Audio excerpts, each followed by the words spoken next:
Bueno, entonces comenzamos esta última reflexión viviendo el llamado y vamos a comenzar con una lectura de la palabra del libro de Isaías.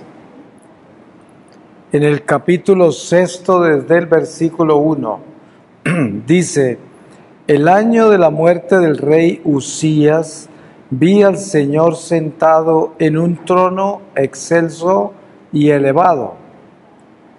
El vuelo de su manto llenaba el templo. Unos serafines se mantenían por encima de él. Cada uno tenía 6 alas, con 2 se cubrían el rostro, con 2 se cubrían los pies y con 2 volaban. Clamaban entre sí diciendo: Santo, santo, santo es el Señor de los ejércitos, llena está toda la tierra de su gloria. Retemblaron los soportes de los dinteles por el estruendo del clamor, mientras el templo se llenaba de humo. Entonces me dije: ay de mí, estoy perdido, pues soy un hombre de labios impuros, que habito en medio de un pueblo de labios impuros, y mis ojos han visto al Rey, al Señor de los ejércitos.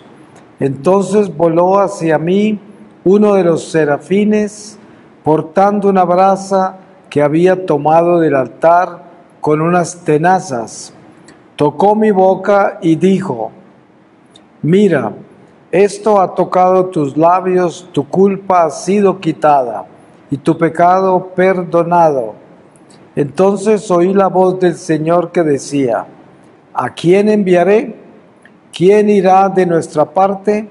Y respondí: aquí estoy, envíame a mí. Él dijo: vete y di a ese pueblo: oír oiréis, pero no entenderéis. Ver veréis, pero no conoceréis. Embota el corazón de este pueblo, endurece sus oídos, ciega sus ojos, no sea que vea con tus ojos, con sus ojos, oiga con sus oídos, entienda con su corazón y se convierta y sea sanado. Y pregunté: ¿hasta cuándo, Señor? Y respondió: hasta que queden devastadas sus ciudades sin nadie que las habite, sus casas también sin nadie, y sus tierras queden desiertas, porque el Señor alejará a los hombres y habrá un gran abandono en el país, pero aún quedará en él una 10ª parte que volverá a servir de leña, pero será como la encina y el roble, que al ser podados queda el tronco, su tronco será germen santo. Palabra de Dios. Pues qué precisa que es esta palabra para vivir el llamado, como es el nombre de esta reflexión. Nosotros conocemos por revelación de la palabra de Dios que el pueblo de Dios es un pueblo escogido, separado, predestinado, y nosotros somos ese pueblo. La Iglesia Católica es el nuevo pueblo de la nueva creación en Jesucristo. Así como los judíos fueron el pueblo escogido desde Abraham hasta la encarnación del Mesías, así nosotros hoy somos el pueblo de Dios escogido para preparar la segunda venida del Señor. Eso es lo que somos nosotros. Por lo tanto, nuestro llamado es a ser mensajeros del Señor, a ser testigos de esa esperanza que es el Evangelio, a ser esa luz en estas tinieblas que verdaderamente demuestra de que hay un Dios que habita en nuestro corazón, que es verdadero, que sus promesas son reales y que nosotros caminamos con esa verdad. Ese es el llamado. Vivir el llamado es vivir la unción que recibimos en el bautismo, una unción que nos ha convertido en personas sobrenaturales. Como les decía en una de las reflexiones de este retiro sobre el agua natural y luego cuando es bendecida por el sacerdote, agua sobrenatural. La criatura natural, que es la persona que entra a la iglesia a ser bautizada, viene como una persona meramente natural, es bautizada y es persona sobrenatural. Entonces, el llamado nuestro es a vivir nuestra vida sobrenatural. Ustedes saben que cuando Jesús resucitó, estuvo 40 días en medio de los apóstoles, que les apareció muchas veces. Pero ustedes leyendo esos pasajes se dan cuenta que ninguno de los apóstoles tuvo la valentía de ir a ninguna parte a contarle a nadie en la Judea de que Jesús había resucitado. No tenían la valentía para hacerlo. Tenían miedo de ser matados, no tenían la fortaleza para vivir y morir por Dios. No la tenían. No fue hasta que Jesús envió el Paráclito, el Espíritu Santo, 9 días después de que ascendió al cielo. El Señor les había prometido eso desde antes, pero ellos no habían entendido. Pero cuando el Paráclito llega, nos damos cuenta del envío, del llamado, es a que vayan a proclamar las buenas nuevas del Evangelio sin miedo a morir, sin preocuparse qué va a pensar la gente, nada, solo vamos a contar la historia, vamos a testificar y vamos a compartir con ellos un Dios que está vivo en mi corazón. Ustedes saben que en ese cuarto de arriba, donde ocurrió el milagro de Pentecostés, Pedro aparece en el balcón y tremendo discurso que se da, que todos le entendían en todas las lenguas, a pesar de que él estaba hablando tan solo en su propia lengua. Pero ahí se dio el milagro de las lenguas donde todos entendían. Pero Pedro fue empujado por el viento del Espíritu Santo hacia el balcón. Y nos damos cuenta que desde ahí comienza a caminar la iglesia en cabeza de Pedro, porque pudo haber sido cualquier otro apóstol el que el viento del Espíritu empujara al balcón, porque todos estaban llenos del Espíritu Santo. Pero el Espíritu Santo escogió a Pedro, y a Pedro fue el que empujó. Pero entonces, este momento de Pentecostés representa para todos nosotros el llamado. Y el llamado es un llamado extraordinario donde nosotros estamos convencidos que la misión que tenemos en este mundo es compartir a Cristo con todos. Dese en cuenta cuando usted es padre de familia, tiene sus hijos, y sus hijos al principio cuando están niños pues obedecen y van a la iglesia y están muy juiciosos en la iglesia, pero una vez que empiezan su adolescencia, comienzan las reacciones de los jóvenes a separarse de la iglesia, a traer sus propias ideas. No todas las veces así, pero pasa mucho, es muy frecuente que los jóvenes se alejen de Dios en este mundo que vivimos.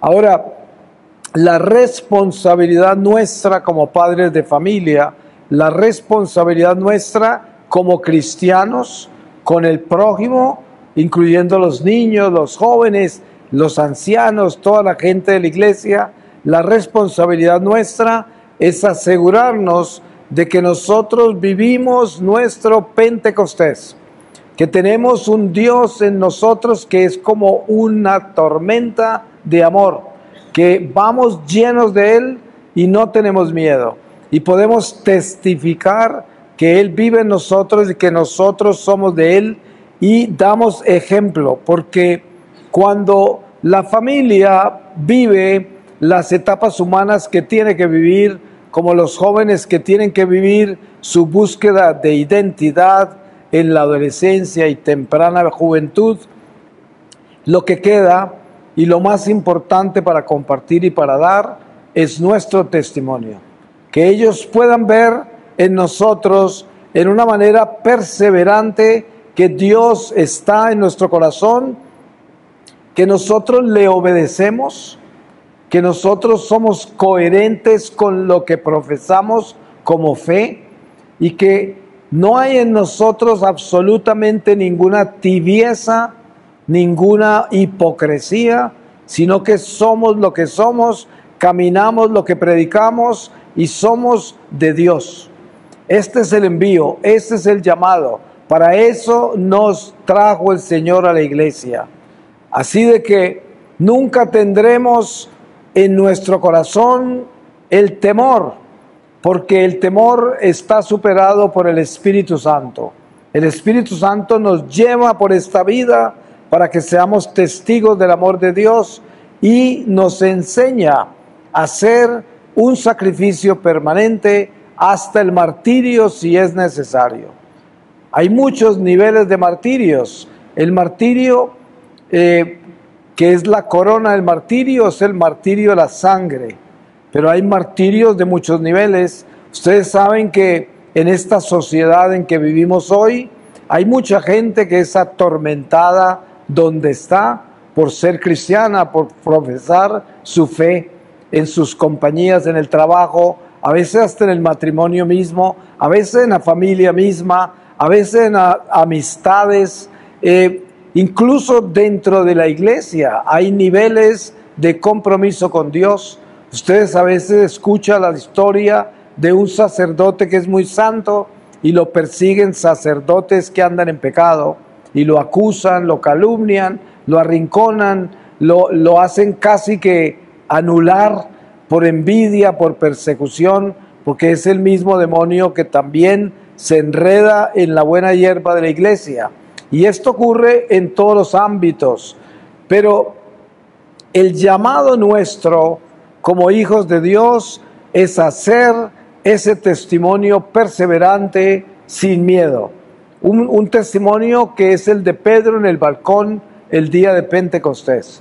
Un testimonio que es también el de Pedro ante el Sanedrín, hablando de lo que tenía que hablar sobre Jesucristo y diciéndole a esos doctores del Sanedrín que ellos habían crucificado al Señor.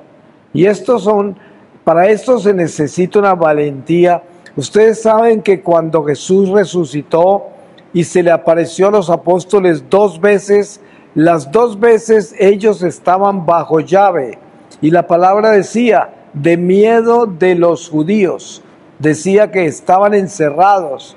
Ahora, después de Pentecostés, vemos a Pedro en el templo, al frente de los que crucificaron al Señor.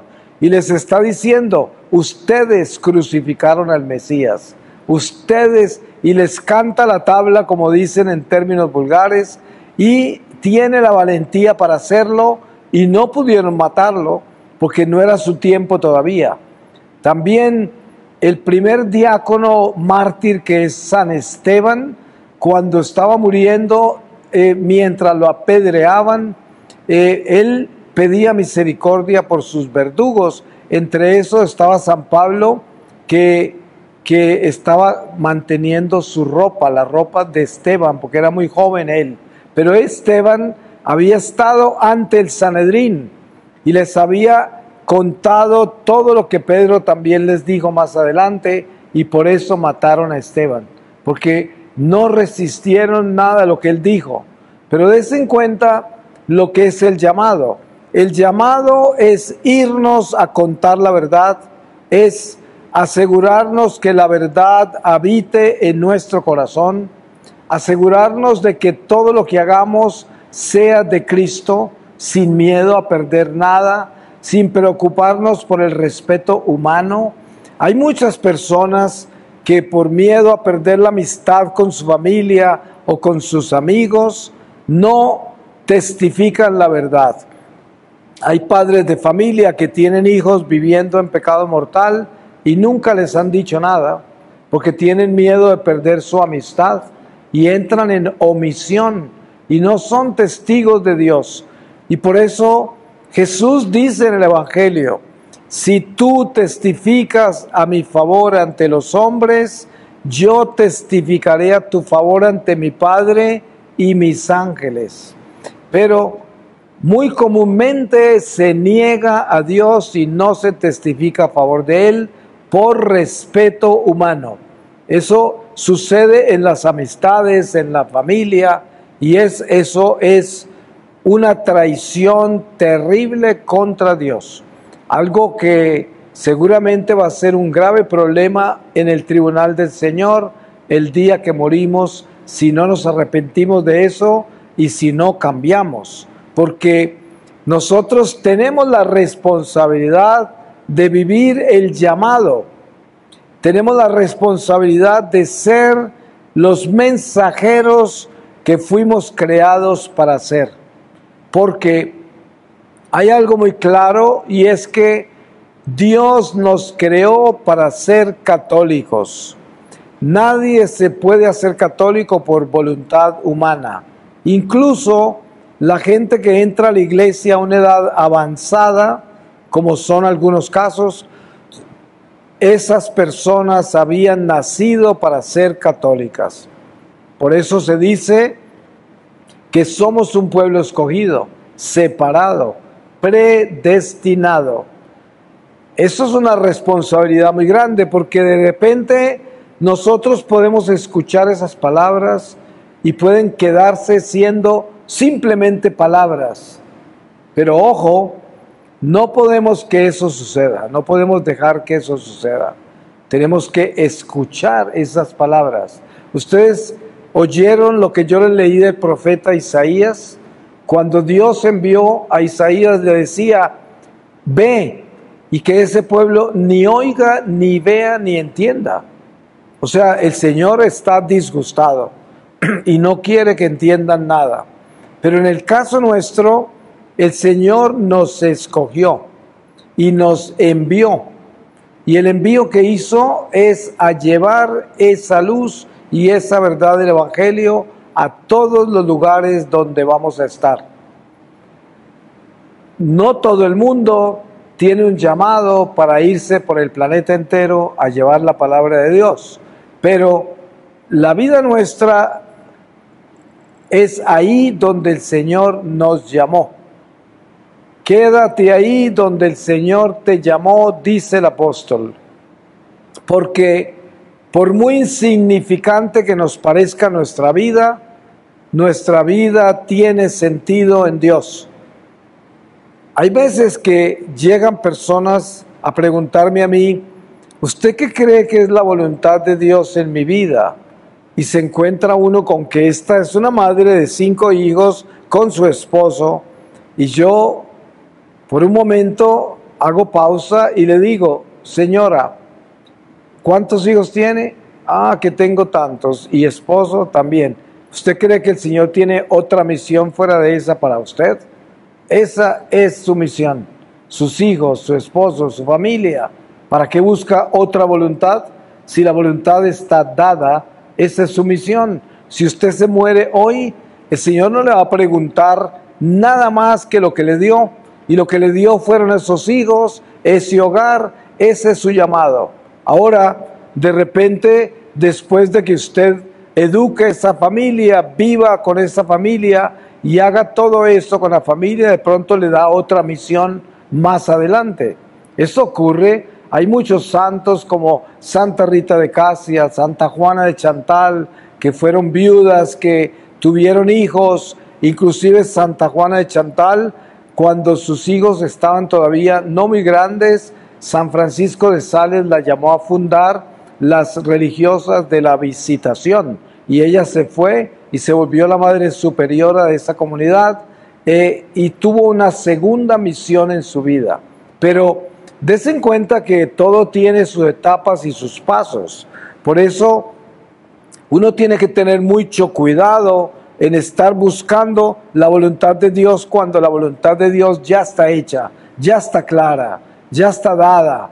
Y esto es parte de lo que es una religiosidad y un misticismo que puede perjudicar a la gente, porque están buscando lo que no se les ha perdido, están buscando lo que no es, porque la vida nuestra debe ser enfocada en la sencillez y en la pequeñez para que nunca perdamos el norte de Dios.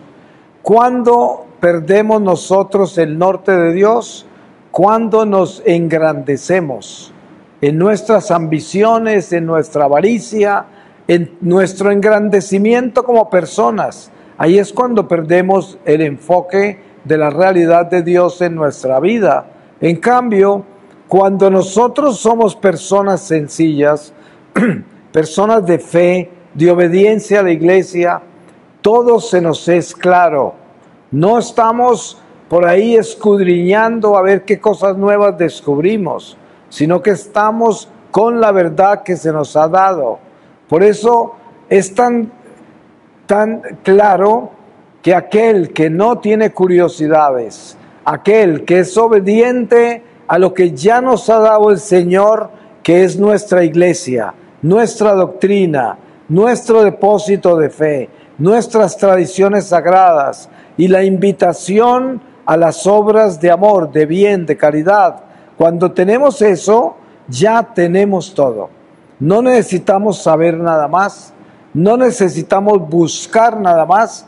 Y si ahí, dentro de ese entorno de nuestra fe sencilla, vivimos, actuamos con las personas que Dios coloca inmediatamente en nuestro camino, estamos haciendo la voluntad de Dios, estamos caminando recto con Dios y estamos dando los pasos de nuestro llamado, porque nuestro llamado es actuar en esa forma sencilla y obediente con Dios y con el prójimo, y en esa forma estamos caminando con la verdad. Y esto no es fácil de llevar en un mundo como el que vivimos hoy, porque en este mundo muchas voces nos están hablando. Ustedes saben que entre más activo esté usted con las redes sociales, más voces le hablan. Y así esté muy activo solo con la iglesia. Dentro de la iglesia hay mucha confusión también. Hay muchas voces. Y hay muchas voces que no son buenas, pero parecen buenas. Y por eso la única forma de mantenernos a salvo y de vivir nuestro llamado es la pequeñez, la sencillez, evitar la curiosidad y evitar estar metido en tanta información y mantener ese camino recto, sencillo de la iglesia, y así llegamos a casa. Además, así le servimos a Dios mejor, mucho mejor, porque estamos dando lo que nos corresponde dar. Hay personas que no son personas que se expresan en una forma extraordinaria, ni que tienen una actividad extraordinaria en su vida o en la iglesia o en la familia, y sin embargo son personas importantísimas porque son personas de fe, de oración y de amor. Son personas que poseen el don de consejo, saben escuchar. Son personas importantísimas en la comunidad, pero son pequeñitas, son gente sencilla, y de repente en esa sencillez se encuentra una luz enorme de Dios que acompaña al pueblo en el destierro, porque la fuerza nuestra más efectiva es nuestra fidelidad a Dios. Y cuando somos fieles a Dios, somos un torrente de agua viva que brota de nuestros labios. Y es una promesa del Señor. Si nosotros le obedecemos a Dios, ríos de agua viva brotarán de nuestros labios. Y es verdad, eso es verdad. Y cuando confiamos en eso, entendemos que Dios quiere utilizarnos, porque Él nos creó para ser vasijas de su amor. Y el llamado nuestro es asegurarnos de mantener esta vasija perfectamente limpia para que el amor de Dios pueda ser depositado en ella y servido al prójimo, porque desde nosotros se sirve esa agua viva a las almas. Dense en cuenta que dentro de las últimas palabras de Jesús en la cruz, hay una que se llama, tengo sed. Jesús no tenía sed de agua, Él tenía sed de almas, y esa es la sed del Señor. Nosotros debemos ayudarle a saciar esa sed, llevándole almas. Pensemos en esto, si hoy muriera yo y compareciera ante el tribunal de Jesús para mi juicio personal, ¿cuántas almas creen ustedes que me acompañarían, que conocieron a Dios por mí, por mi testimonio, por mi amor, por mi compasión, por mi llamado, que fui a hacer lo que tenía que hacer en el nombre del Señor? ¿Cuántas almas cree usted que van a estar presentes en su juicio personal, que pueden testificar, yo te conocí, Señor, por el testimonio de este hijo que está en tu presencia en este momento? Los tesoros más grandes que podemos llevarnos de esta vida ante Dios son las almas de las personas que han conocido a Dios y han cambiado su corazón por nuestro testimonio, por nuestro ejemplo, por nuestro envío, por el llamado. Esa es nuestra misión. Nuestra misión son las almas. Ustedes se acuerdan que cuando el Señor escogió los apóstoles, les dijo, los voy a hacer pescadores de hombres. Entonces el Señor todo el tiempo está diciendo, tráeme almas. Ustedes se dan cuenta en la novena de la Divina Misericordia que hacemos a partir del Viernes Santo hasta el Domingo de la Misericordia. Cada día la novena siempre comienza diciendo, tráeme las almas de, y nombra almas de estos, almas de los otros, almas, pero toda la novena es tráeme, tráeme, tráeme las almas. Y esto es lo que Jesús quiere enseñarnos.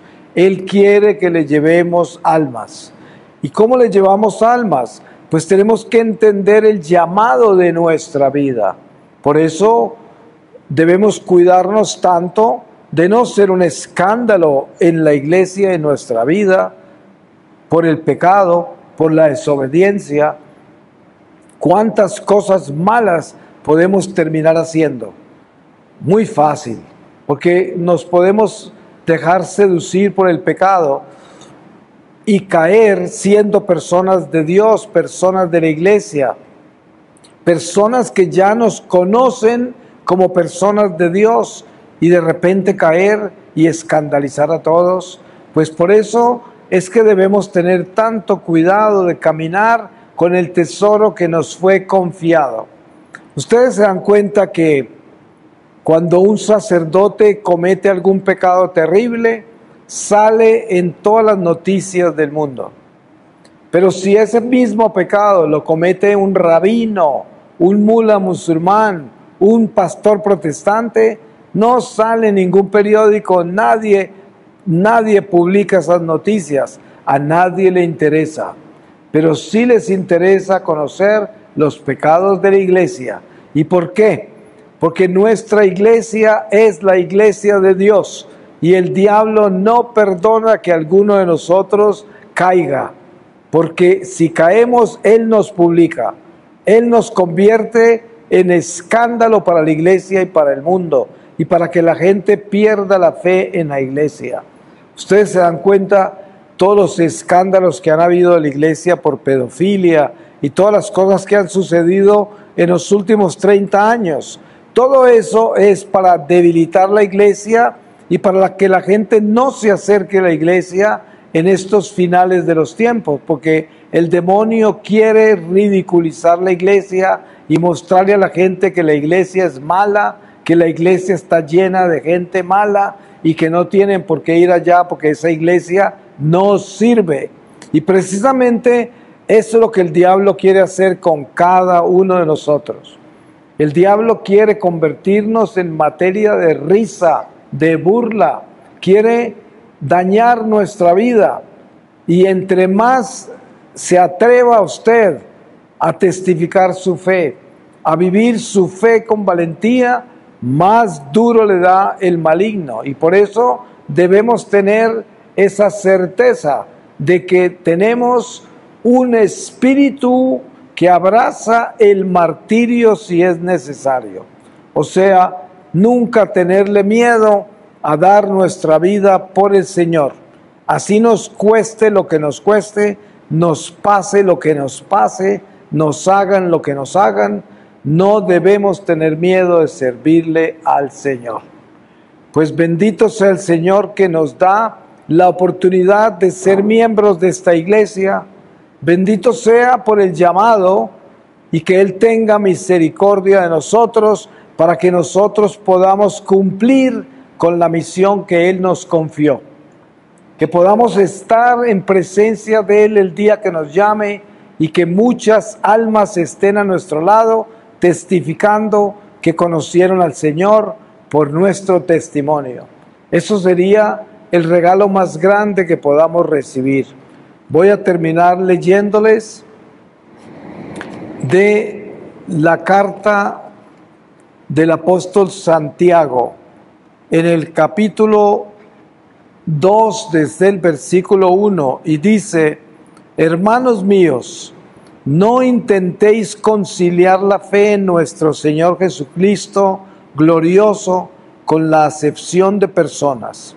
Supongamos que entra en vuestra asamblea un hombre con anillo de oro y vestido espléndido, y entra también un pobre mal vestido, y os fijáis en el que lleva el vestido espléndido y le decís: tú siéntate aquí en buen sitio, y en cambio al pobre le decís: tú quédate ahí, o siéntate en el suelo a mis pies.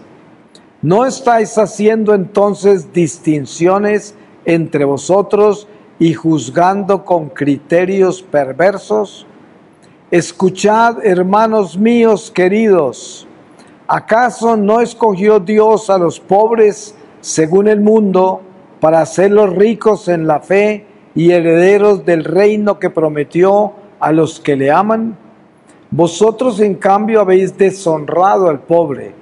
¿Y no son los ricos quienes os oprimen y os arrastran a los tribunales?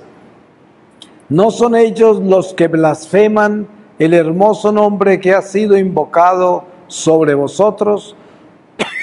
Si cumplís la ley regia, según dice la Escritura, amarás a tu prójimo como a ti mismo, obráis bien.